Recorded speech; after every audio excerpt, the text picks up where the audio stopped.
Hello guys, welcome back to my channel. ఈరోజు video ఏంటంటే mushroom chilli నేనైతే చూపించబోతున్నాను. మా బావగారు అయితే అన్ని మష్రూమ్స్ తెచ్చి పడేశారు ఇంట్లోనే. మాకేం చేయాలో అర్థం అవ్వలేదు.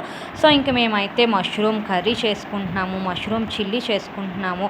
అందుకని ఇప్పుడు మీకు ఆ మష్రూమ్ చిల్లీ అయితే నేను చూపించబోతున్నాను. ఫస్ట్ అయితే ఒక కళాయిలో వాటర్ వేసుకొని దాంట్లో కొంచెం ఆయిల్ వేసుకొని హీట్ చేసుకోవాలి. అవి బాయిల్ అయిన తర్వాత ఈ మష్రూమ్స్ కొంచెం వేయాలి. వేసి కొంచెం 5 మినిట్స్ ఉంచిన తర్వాత మష్రూమ్స్ కొంచెం సాఫ్ట్ అయిపోతే మనం తీసేసి ఇంకో కంటైనర్లో వేసుకొని మనం వడకట్టుకోవాలి.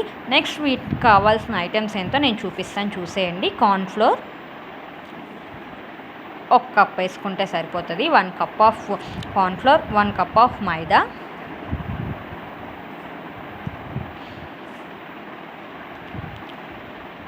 నెక్స్ట్ కొంచెం సాల్ట్, నెక్స్ట్ ఫుడ్ కలర్.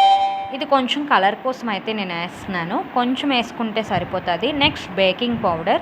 ఇవన్నీ వేసుకొని మనం బాగా కలుపుకోవాలి. ఉండలు లేకుండా లేకుండా బాగా కలుపుకొని వీటిలో మష్రూమ్స్ కూడా వేసేసి ఆయిల్ పెట్టుకొని ఆయిల్ హీట్ అయిన తర్వాత ఈ మష్రూమ్స్ అనేవి మనం వేసేయాలి. పొడిగా ఒకదానికొకటి తగలకుండా పొడిగా వేయాలి. వేసుకున్న తర్వాత ఇవి బాగా కొంచెం ఫ్రై అవ్వాలి. బ్రౌన్ కలర్ వచ్చేంత వరకు ఫ్రై చేసుకోవాలి. అలాగే లోపల కూడా అవి బాగా సాఫ్ట్గా అవ్వాలి, పచ్చిగా ఉండకూడదు. ఇవన్నీ బాగా ఫ్రై అయిన తర్వాత వేరే బౌల్లోకి అయితే మనం తీసేసుకోవాలి. ఆయిల్ అది మనకి అడ్జార్బ్ అవ్వడానికి మనం కొంచెం పేపర్స్ అవి వేసుకుంటే, టిష్యూస్ అవి వేసుకుంటే సరిపోతుంది. మళ్ళీ ఇంకో ప్యాన్ పెట్టుకొని దాంట్లో ఆయిల్ వేసుకొని జీలకర్ర వేస్తున్నాను. నెక్స్ట్ అల్లం తురుము కూడా వేస్తున్నాను. ఇవి కొంచెం ఫ్రై అయిన తర్వాత ఎల్లుల్లిపాయ ముక్కలు చిన్న ముక్కలుగా కట్ చేసుకున్నాను. ఎల్లుల్లిపాయ ముక్కలు ఇవి కూడా వేసి కొంచెం మనం ఫ్రై చేసుకున్న తర్వాత ఉల్లిపాయలు, క్యాప్సికమ్ ముక్కలు వేస్తున్నాను. ఇవి కొంచెం సాఫ్ట్ అవ్వాలి. ఇవి చిల్లీకి ఎప్పుడైనా ఇవి పెద్ద ముక్కలు ఉంటేనే బాగుంటుంది. అందుకని నేను పెద్ద ముక్కలే కట్ చేశాను. ఇవి కొంచెం సాఫ్ట్ అయినంత వరకు ఫ్రై చేసుకోవాలి.